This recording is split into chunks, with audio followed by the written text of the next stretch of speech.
Hi friends, ഏവർക്കും വടക്കൻ മലബാർ രുചിയിലേക്ക് സ്വാഗതം. ഇന്നത്തെ റെസിപ്പി ബീഫ് ഫില്ലറ്റ് കൊണ്ട് ഫ്രൈ ആണ്. അതിനായിക്കൊണ്ട് നേരിയതായിട്ട് കട്ട് ചെയ്ത് വാങ്ങിയിട്ടുണ്ട്.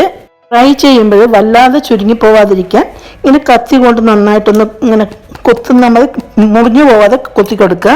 അല്ലെങ്കിൽ ഹാമർ കൊണ്ടൊന്ന് അടിച്ച് പദം വരുത്തിയാലും മതി. ഞാൻ 1/2 കിലോ ബീഫാണ് എടുത്തത്. എല്ലാം ഇതുപോലെ ചെയ്തു വെച്ചു. 1 മണിക്കൂറെങ്കിലും മസാലയിൽ മാരിനേറ്റ് ചെയ്ത് വെക്കണം. മാരിനേറ്റ് ചെയ്യേണ്ട മസാലക്കൂട്ട് എടുത്ത് വെച്ചിട്ടുണ്ട്. കാശ്മീരിയും സാദാ മുളക് പൊടിയും കൂടി 2 ടീസ്പൂൺ, കുരുമുളക് പൊടിയും ചില്ലി ഫ്ലേക്സും ഓരോ ടീസ്പൂൺ വീതം, പെരിഞ്ജീരകപ്പൊടി 1 ടീസ്പൂൺ, കായത്തിന്റെ പൊടി 1/4 ടീസ്പൂൺ, ഉപ്പ് പാകത്തിന്, ഗരം മസാലപ്പൊടിയും മഞ്ഞൾപ്പൊടിയും 1/2 ടീസ്പൂൺ വീതം, ജിഞ്ചർ ഗാർലിക് പേസ്റ്റ് 1 ടീസ്പൂൺ, ചെറുനാരങ്ങ നീര് 1 ടീസ്പൂൺ, കോൺഫ്ലോർ 2 ടീസ്പൂൺ, തൈര് 1 ടീസ്പൂൺ. എല്ലാം കൂടി ഞാൻ ബീഫിലോട്ട് ഇട്ട് കൊടുക്കുകയാണ്. നന്നായിട്ടൊന്ന് മാരിനേറ്റ് ചെയ്തിട്ട് വരാം.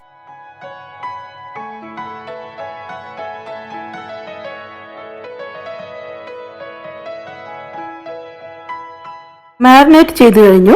2 മണിക്കൂർ റെസ്റ്റ് ചെയ്യാൻ വെക്കുകയാണ്. ഏതാണ്ട് 3 മണിക്കൂറോളം വെച്ചിട്ടുണ്ട്. ഇനി വെളിച്ചെണ്ണയിൽ ഫ്രൈ ചെയ്തെടുക്കണം. പാൻ ചൂടായപ്പോൾ ഫ്രൈ ചെയ്യാൻ വേണ്ടത്ര വെളിച്ചെണ്ണ ഒഴിച്ചു കൊടുത്തിട്ടുണ്ട്.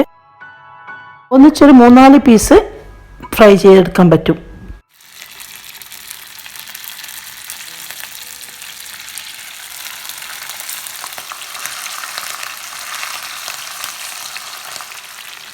ഫ്ലെയിം അധികം കൂട്ടി വെക്കരുത്.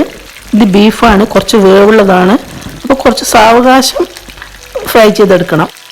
ബീഫ് നന്നായിട്ട് മുരിഞ്ഞു വന്നിട്ടുണ്ട്. ഇനിയിപ്പോൾ ഇത് കോരിയെടുക്കാനായിട്ടുണ്ട്. സോറി, എൻ്റെ സൗണ്ട് ക്രാക്കിയാണ്. ആസ്തമ ഇച്ചിരി ബുദ്ധിമുട്ടിക്കുന്നത് കൊണ്ടാണ്. അപ്പോൾ നമ്മുടെ അടിപൊളിയായിട്ടുള്ള ബീഫ് ഫ്രൈ കണ്ടല്ലോ. സെർവ് ചെയ്യുന്നത് കാണിക്കാൻ പറ്റിയില്ല. എൻ്റെ ഫോൺ പെട്ടെന്ന് ഓഫായിപ്പോയി. 1 മണിക്കൂറോളം തീരെ വർക്ക് ചെയ്യാനുണ്ടായി. ഫ്രീസറിലൊക്കെ വെച്ചെടുക്കുക ചെയ്തത് ചൂടായതുകൊണ്ടാവാം. ഫോണിനിങ്ങനെ പ്രശ്നം വന്നതുകൊണ്ട് ഡെക്കറേറ്റ് ചെയ്ത് സെർവ് ചെയ്യാൻ പറ്റിയില്ല. നിങ്ങൾക്ക് ഈ കുഞ്ഞു റെസിപ്പി ഇഷ്ടപ്പെട്ടുവെങ്കിൽ ലൈക്ക് ചെയ്യുക, ഫാമിലിക്കും ഫ്രണ്ട്സിനും ഷെയർ ചെയ്യുക. Thank you for watching.